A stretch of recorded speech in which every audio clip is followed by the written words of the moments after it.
Hello, everybody. My name is Afshin Shahalizad. I'm the CEO and co-founder of AdvaTech. As some of you know, AdvaTech is a firm dedicated to helping tech startup companies and R&D companies in Canada. So today I'm joined by a very special guest, Robert Quinn. So Robert is a renowned semiconductor industry influencer and evangelist with over 25 years of experience in the sector. His expertise spans equipment engineering, process optimization, operations, marketing, and industry networking. And he's also the founder of Queen's Media. Robert, thank you so much for joining me today. What motivated you to enter the semiconductor industry? So please. That's a bit of an interesting story. So thank you for so much for having me on the show. I appreciate it. It's great. I enjoy watching all your shows and keeping up with everything that you're doing as well. But yeah, the semiconductor industry is a fast and growing industry, and I've been a part of it for quite some time now. I had an interesting entrance into the industry. Um, I happen to be a guy that enjoys mechanics, enjoys working on old hot rods, and I had a roommate that had just gotten a job at Applied Materials, and he said, "Dude, you would be so good at this. You have to come apply for a job." There was only one problem. I was a high school dropout. So I applied for the job. They stuck me on Operation 100, and I excelled at it. Before I knew it, I was running the manufacturing line. And my boss came to me and said, "You have to go to college." So I did.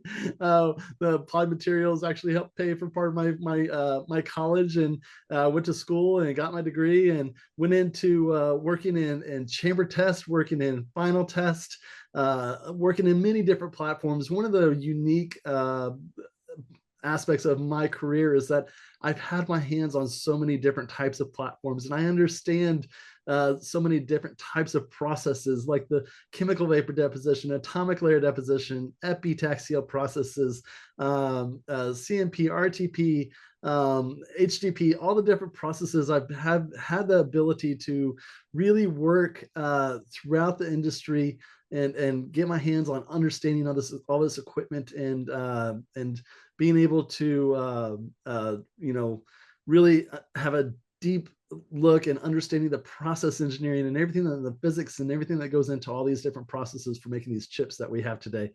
And so I've spent a lot of years working at Applied, working in their facility here in Austin, Texas.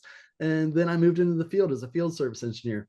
That was where I really gained a lot of experience learning about different cultures, different company cultures, different types of technology, and working on different types of equipment and understanding how all these fabs work in this enormous ecosystem that supports these fabs that we're building today. We're building over $100 billion of fabs around the world today, and we have a lot of there's a lot to go into that goes into the supporting that ecosystem. And so having worked in the field for a very long time and as a field engineer, eventually my wife said that I had to come home as I was traveling a lot. I was home 2 days a month, and so and ended up taking a senior job at Samsung for quite a while, and then moved into working for a couple of small companies and operations. And that was when I just started writing on LinkedIn. There's a guy named Gary V. You ever heard of Gary Vaynerchuk? Yep, yep. Gary V said, and this is like 6 years ago, I heard him say this. He said, "Do something for others, ask for nothing in return, do it on a daily basis."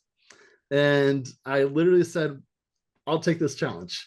And so I just started writing and putting information out there that I thought was interesting. Somebody that had been in the semiconductor industry for a couple of decades and like just had a lot of experience in it. So I started writing and talking about what's going on in the semiconductor industry, what I thought was interesting. Part of my day as an operations manager was to read the news, figure out what's going on, see how it affected our company and our industry. So I just started writing and talking about it. Before I know it, I'm getting phone calls from CEOs, the highest level people in the industry. It was absolutely amazing to watch the growth of that LinkedIn platform just grow. And today, It's reaching about 11 million people with 11 million impressions a year with about 60,000 followers. I have a newsletter that goes out, reaches about 30,000 subscribers. But it's been great to be able to reach out and talk to so many people and be connected to so many people in different ways. I was picked up by a company. There was two of my followers were Steve and Max, the founders of a company called Move, and Move was on its way up as a startup. Wow, you want to talk about the world of startup and semiconductor and mixing those two together. That is a lesson that it was incredible 3 years of my life, and being able to spend a lot of time with them and understanding how startups operate within the semiconductor space, and how you're able to grow that business. We grew that business exponentially, brought in a $42 million Series A. Um, great experience with Move.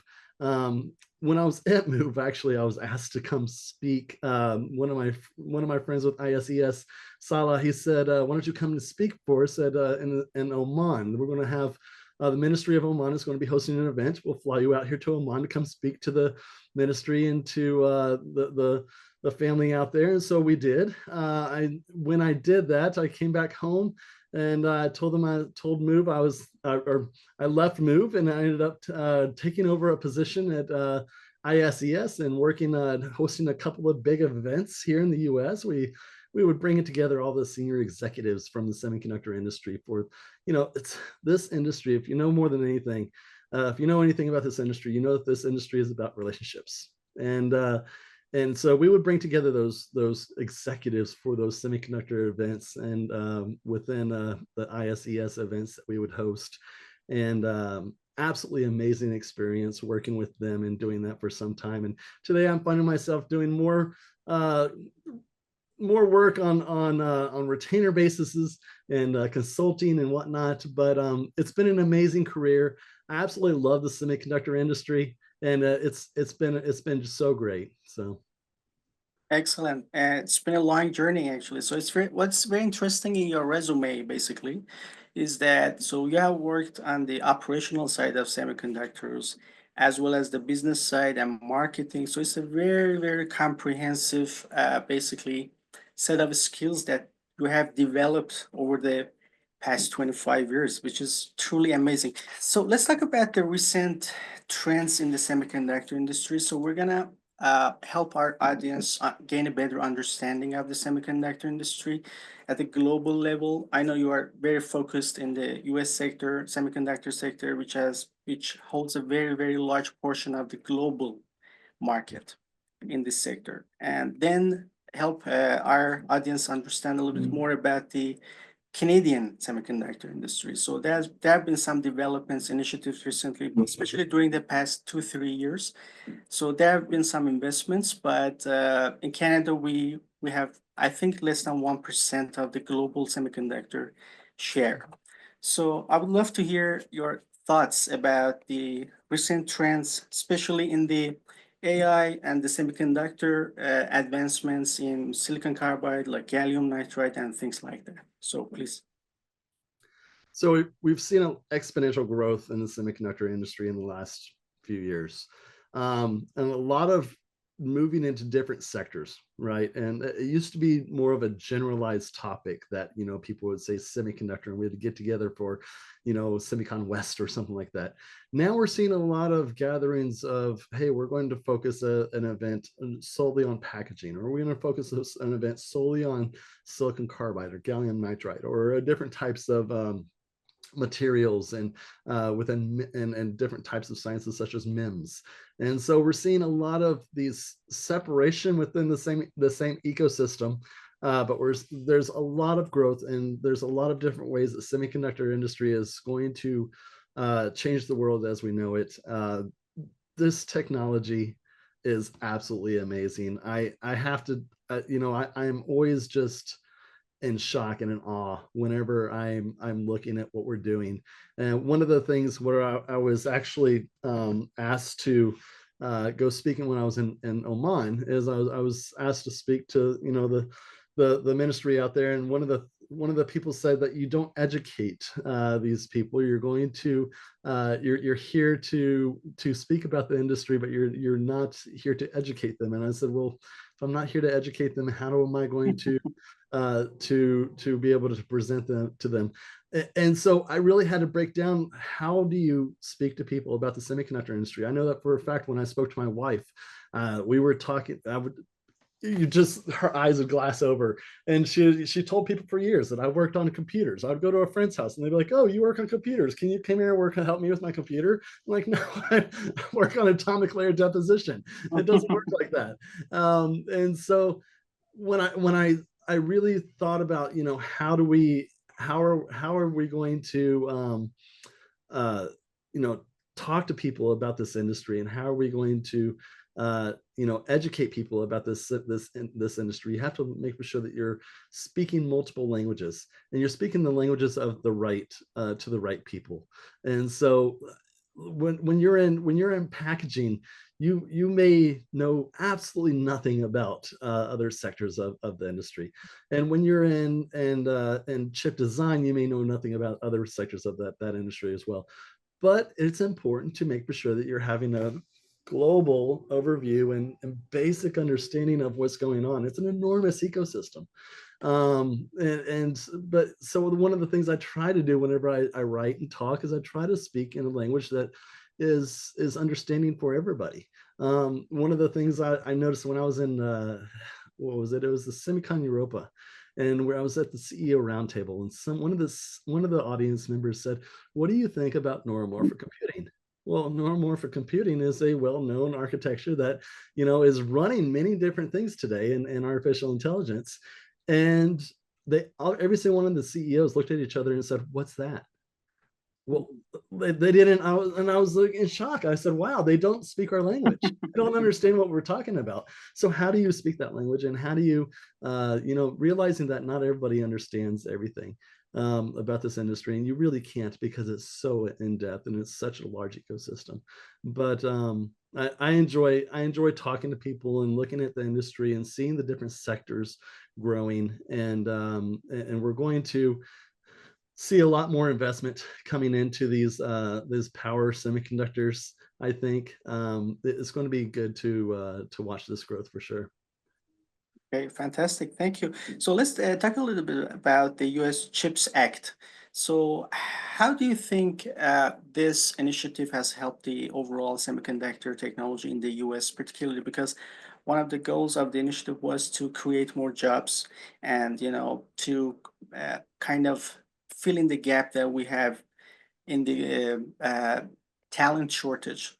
So it's like a global phenomenon, of course, but so especially in the uh, semiconductor sector, we have that problem. How do you think this initiative has helped the semiconductor industry in the U.S. so far? Oh, it's been an absolute game changer. I mean, we wouldn't see what we're seeing today without that investment, that $52 billion investment, which I always thought was a light investment from the very beginning. I said $52 billion. Where do they come up with that? Like, I mean, that's not a lot. Whenever you're talking about one of the things I enjoyed doing when I was working in the fabs was taking the new students into the fab, and you would take them through the air shower, and you would take them, you walk them into the fab, and you say, "This is $1 billion row. This is $1 billion of equipment sitting right here," and you're talking about 42 billion, $40 billion facilities, $20 billion facilities. It's absolutely amazing to see the money investment of what it takes to get one of these fabs running. And it doesn't really compute to me, because the investment is so high and the capital expenditure is so high, that whenever you see companies like Nvidia that don't have that expenditure to do what they do, it's absolutely amazing but it's good to see that they're part of the industry as well. But the growth of the semiconductor industry is going to be good. It's the foundation of all the technology moving in us right now. Excellent. Thank you. So, how do you see the recent trends? We touched upon a little bit about the recent trends, but there's some very interesting topics like electrical vehicles, for example, because we know these semiconductors are used as sensors, basically. in autonomous driving or electric vehicles, and then AI, so IoT and things like that. So, how do you see the industry been doing recently, during especially post-COVID era in these sectors like IoT, like I mentioned, EV and AI, and the correlation between the semiconductor, the fabrication side of things, the manufacturing side, supply chain, and stuff like that, how those things have helped these sectors that I just mentioned to evolve recently, especially post-COVID. One of the things I was talking to a friend recently about is that people don't realize is that all of our IoT devices, our laptops, our phones, our watches, that Alexa that's in your bathroom or in your closet or whatever, all these IoT devices that we're using today, they all have to be replaced. Why? They have to be replaced because we have to put new hardware in them. The new hardware is going to be, number one, it's going to be security hardware that's going to go into these devices, and number two, they're going to be AI hardware. And so we're going to have to replace all these devices that we're using today. So what does that mean? That means more chips, more demand, and we're going to see a lot more growth. I like seeing what DeepSeek recently did because it puts a fire. It really does light a fire to make people to work harder, go faster, and move this really catapult this technology development a lot faster. And I think we're going to see a huge catapult coming from that. But definitely we have to work on developing this technology and whenever we're using these IoT devices, we have to make sure that we're using that hardware that's within those devices. And so it's going to absolutely rocket the chip demand. And people say, how is it going to work? Well, are we going to see an influx of chips? Yes, we're going to see all the fabs are probably going to come online.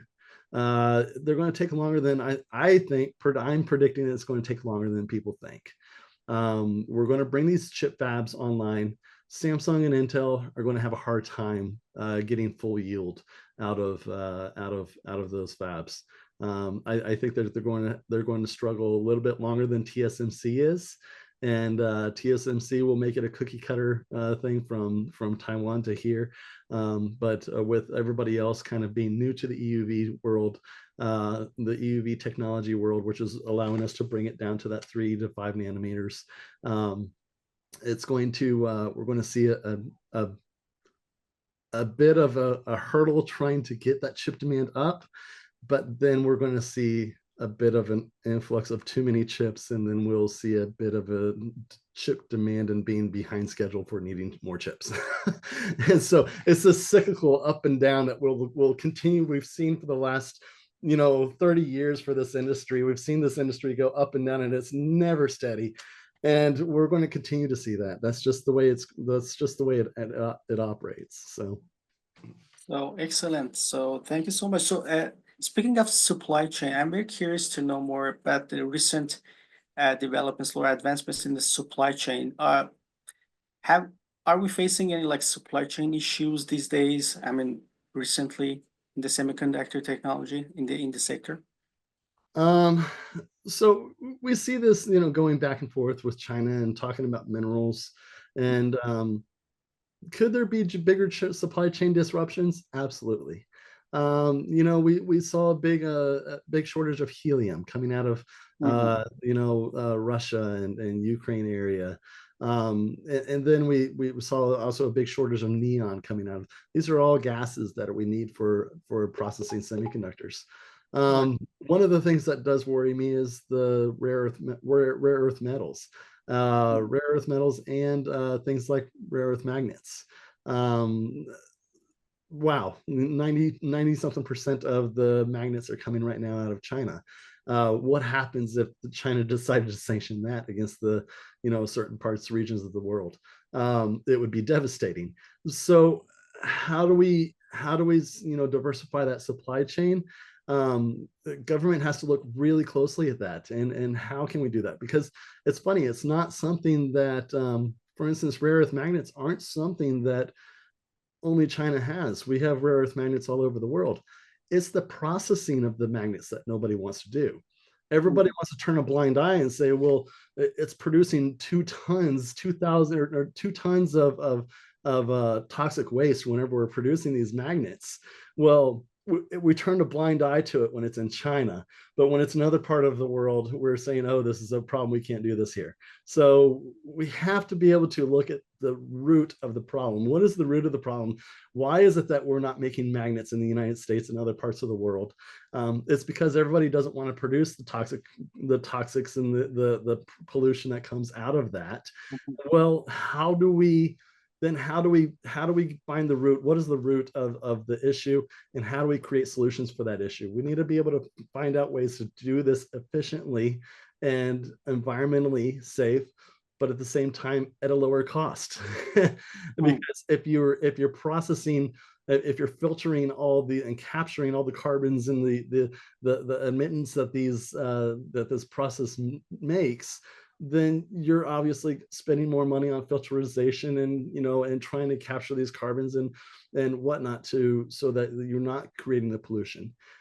So how do we do that? And how do we say, okay, we're going to spend more money making magnets, and we're going to buy from people that spend more money that make magnets versus people that put the pollutionary toxics into the air. Mhm. And so there has to be a fundamental change of how we deal with those types of supply chains.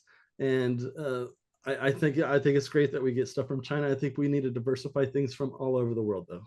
We need to Mhm. make sure we have a very diversified supply chain, because it's not just global tensions; it's natural disasters that can shut off whole regions of the world. And Mhm. the world has to be able to sustain itself without having to be dependent on just one small region of the world. So we have to see that more of that coming from the semiconductor industry, but at a very root base. So you have to really look at the roots of why are those coming from certain regions of the world, and what can we do to find those supply chains in other places in the world, and be able to process the metals and do everything that we need to do to be able to get them into the machines that we use every day. So That's interesting. Thank you. So I wanted to ask this question later, but let me ask this here. So, so you know that in Canada we have like a lot of natural resources, minerals, and stuff for the manufacturing of semiconductor devices. But currently, we are highly reliant on other countries for mhm. the manufacturing side. So we have IBM here. We have, like I said, like I mentioned earlier, so there have been some like initiatives, recent investments, but we are currently highly reliant on other countries in terms of supply chain and things like that. So why do you think it is? I mean, there has to be technology exchanges as well. Mhm. Obviously, this isn't one part of the world. Obviously, Nvidia owns a lot of IP, and so does other companies. And so, partnering with those companies to bring in that intellectual property.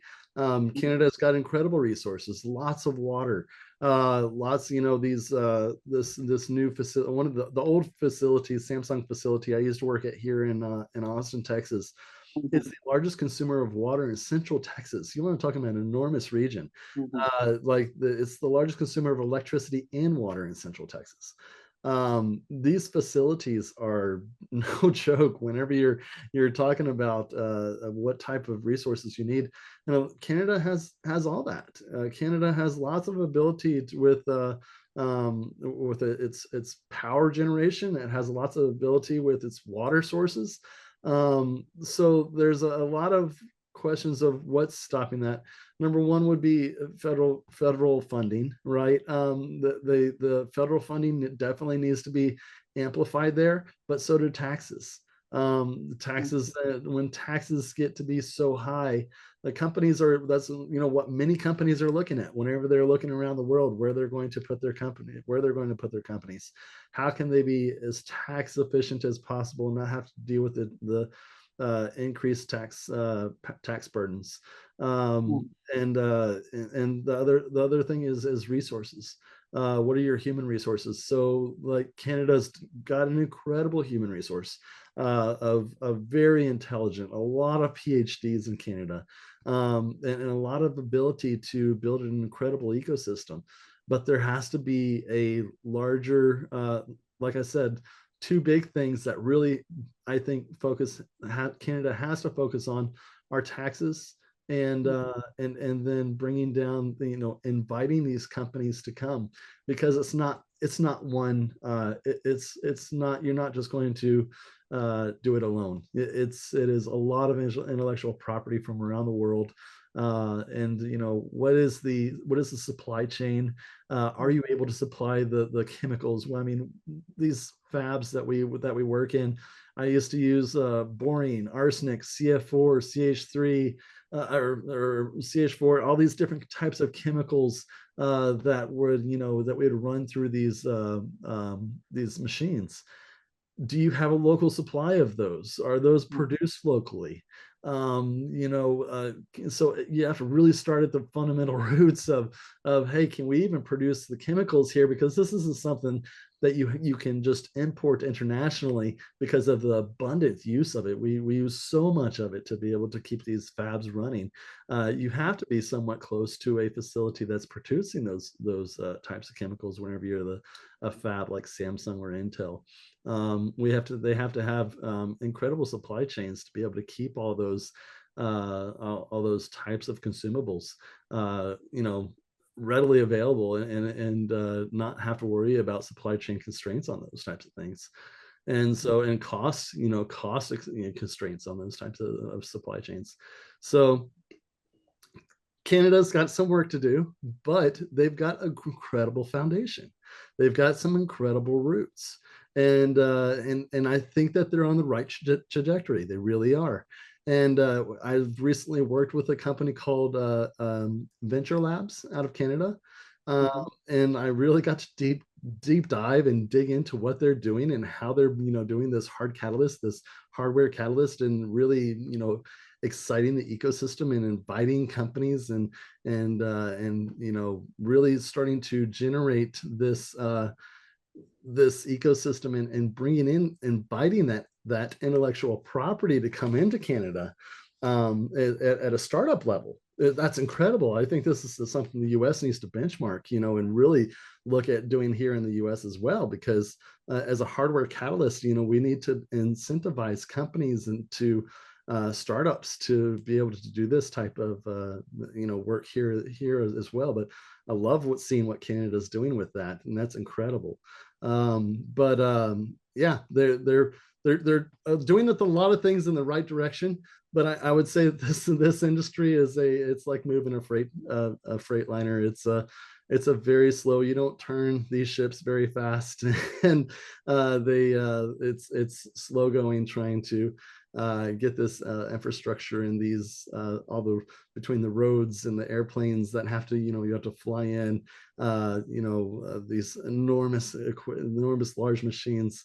You have to be able to make sure you have the infrastructure, the roads, the ability to do all that thing. And obviously that's not an issue for Canada, but I'm working with a lot of countries outside of Canada, Poland and Brazil, and these other regions of the world that want to get in the semiconductor industry as well.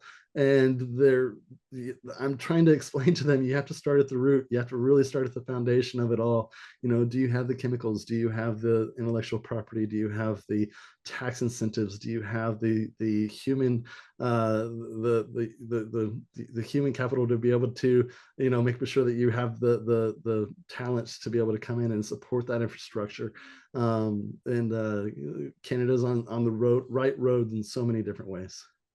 So we talk a lot about the hardware development side of things. But we spend less time talking about the software side. Yeah. How do you think the software integration helps the hardware part in the semiconductor technology? That's why I was really excited about seeing there was I can't remember off the top of my head the name of it. There was a catalyst that was trying to come in together. They're trying to apply materials, was trying to build something in California. I don't know if you recall that. And they were Right. bringing in a bunch of different companies. But it was hardware, it was equipment, it was software, it was a huge conglomeration of a lot of different companies coming together. That's what we need to see. Mhm. And I was a huge supporter of it, and I was extremely disappointed when I saw the U.S. government wasn't going to fund it, because this is where we're going to see growth. We're going to see Mhm. growth when we see companies coming together to build and to work on the next evolution of technology. And it does take so much. It takes that software company, it takes that hardware company, it takes the equipment manufacturers, all coming together to be able to work under one roof and to be able to make the next evolution of technology. And uh, and it was extremely disappointing to see that not happening, but hopefully we will see that happening in the future. So, Okay, fantastic. Thank you. So, what's your advice for young professionals? I mean, people who really like to enter the semiconductor industry. so I started a couple years back. One of the fun parts about doing what I did was working at Samsung Right. and bringing in the new college graduates to the fab, and just to walk these guys, put them in a bunny suit, walk through the air shower, and to see their face. They would walk into this fab and they'd just be like, "Oh my gosh, I just stepped into a spaceship." I'd always tell them, "Welcome to the machine," Mhm. because it's just absolutely incredible to walk into these $20 billion facilities. You've got Mhm. 500 robots flying over your head. You've got, $1 billion row. You've got, machines doing atomic layer deposition and all these different type of processes. It really does feel like you stepped into a different a spaceship of some kind. But working in this industry, I took that, like, if you could just capture that excitement, that aha moment when I see these kids' faces and they're in the fab and they literally it just stops them in their Mhm. tracks. Seeing them walk in for the first time, you literally have to set up a little area where they sit there and just take it all in. And I said, if you could give that to kids at sixth grade, we would have people beating down our doors to come into this industry. And so I started a nonprofit organization called Semi. And my vision was is to bring a 52-foot semi, 18 wheeler, that expands like an RV, and Mhm. you could pull it up to any school, any underprivileged school, any, from sixth grade to 12th grade, and you could pull this unit up to their school and you can tour 700 students a day through this unit, and you can give these kids this aha moment of, I learned what semiconductors are, and they are so cool. And currently I'm working with I'm working in a lot of different ways trying to expand this and get funding for this. But one of the one I'm able to work with the University of Texas right now. We're able to bring students into the JJ Pickle Lab and tour, suit up the kids and, take them into the fab and explain to them what we're doing. One of my favorite things to teach these kids and to talk about, this industry is to give them that aha moment. And the way I do that is I tell these kids, listen, the environment inside of this chamber that these chips are made inside of, it's 10 to the negative 9 torr. That's deep space vacuum. Mhm. Then we're injecting a plasma as hot as the surface of the sun. We're exciting the molecules inside of these chambers, and we're doing processes like atomic layer deposition, physical vapor deposition, chemical vapor deposition. And we're now making transistors at 3 nanometers. That's 21 atoms wide. And so we're stacking atoms to make transistors today. And to put that in, everybody knows what an atom is. They know what the sun is. They know what, deep space vacuum is. Put it into their perspective of them learning and understanding what we're doing. It's really cool seeing that aha moment. And I've had some parents coming back to me lately, and they're like, I don't know what you did to my kid, but he doesn't quit talking about these semiconductor things, and I don't know what he's talking about. It's it's a fun time to work with these kids to do that. But I'm currently still doing that, working with, the university and working with different groups, trying to build that up. And that's the goal with that. But we have to get these kids excited about what we're doing. We have to get these kids into a pipeline where we're one of the things I was working with I was working with Intel and Kentucky State University. We were trying to come up with a program where high schools could teach seniors in high school about semiconductor engineering. And then from that point, you can take that kid and you can say, hey, listen, this kid has a semester class of semiconductor engineering. He understands the basics.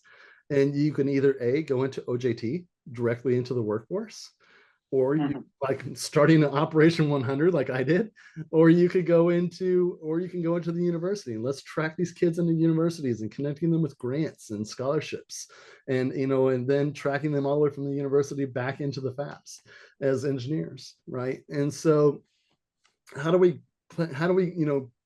give these kids this spark, this aha moment, and then track them all the way through that career of where they want to go. Do they want to go into university? Do they want to go into higher education and get a PhD?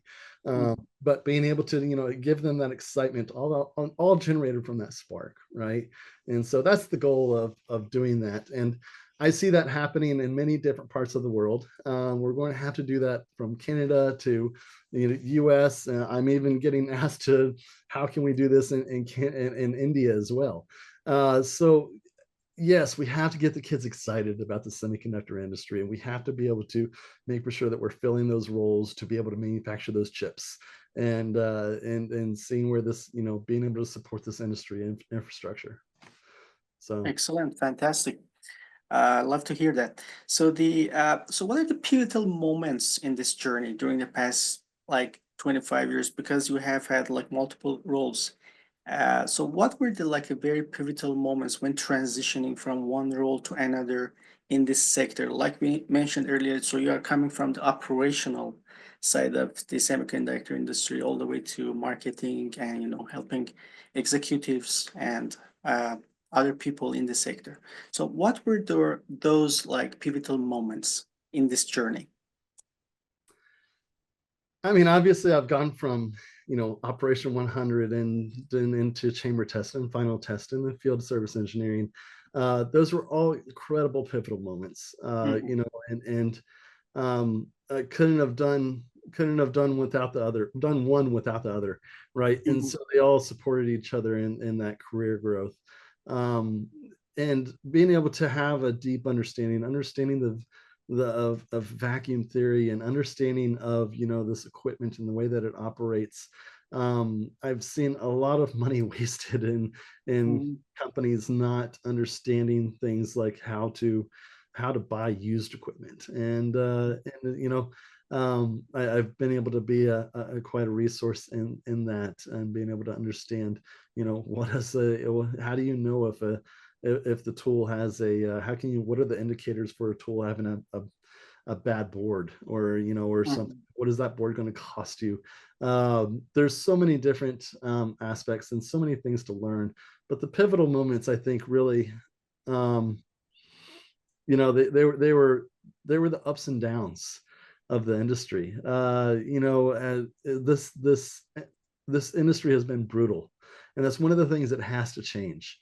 I'll never forget in 2003, we did a layoff. Man, there's 160 of us. I think they kept like 16. Um, they laid all of us off, and it was just like, hey, we're slow, we're laying everybody off, and they did. And that's just been the historically, this industry has just hired and fired, and and it's burned a lot of people. It's burned out a lot of people because the people come in at no fault of their own. They're still the hardest workers, they're the best workers at what they do, and it has nothing to do with your ability or your progress or your review or anything. It's just you're a number, and we have to get rid of so many people, and they've gotten, they had to get rid of over 100 of us to be able to to be able to meet those demands that they did. So there's a lot of companies that have adopted ways to not do that. They run mhm, lean. They run very lean. They work overtime. They encourage their employees through other programs I would say that the insurance has been good. The benefits of 401ks and stock options and all these other things have been great. Places to invest in, but the ups and downs of the industry and being able to see that we just saw Intel lay off 16,000 people, like just heartbreaking. It breaks my heart to see that happen. And why, what did we, where was, where, how can we benchmark this? How can we say, let's not let this happen again? And let's make for sure that we're working towards sustainably building this company, but not letting this happen at the cost of the employees who put in the hard work and do everything to make this company what it is today. And how do we keep things lean? But essentially, also, we're having to, is it healthy for a company to get rid of certain people at a certain time? Yes. So there has to be structures for that, right? But is it healthy for a company to have to mass hiring and then mass laying off? No, no. And this just destroys the industry. Why would you want to come to work in an industry that's going to do that? And so these are major hurdles that the industry has to face. And it's really the elephant in the room, right? And nobody wants to look at it and really pay attention to it. It's one of the things that I'm able to talk about on my LinkedIn, being free to to really talk about the elephants in the room and talk about who's doing what, and talk about leadership and how we need to see leadership in this industry. Intel needs to see incredible leadership coming into play, coming in to support that company. There's some really big shoes to fill within leadership in this industry, and we need to make sure that we're building those leaders right, and those leaders are taking these companies to where they need to be, but doing it sustainably, right? And you can't just go through those pivotal moments have been those downsizes. I think those downsizes, but at the same time, without those downsizes, I wouldn't have the upsides either. So at the same time, those downsides have launched me to do more with what I know that push me to do more. So have they pushed me? Absolutely. Those downsizes have pushed me hard, to do better and to continue my career and to be better at what I do. And so, yes, a lot of pivotal moments there.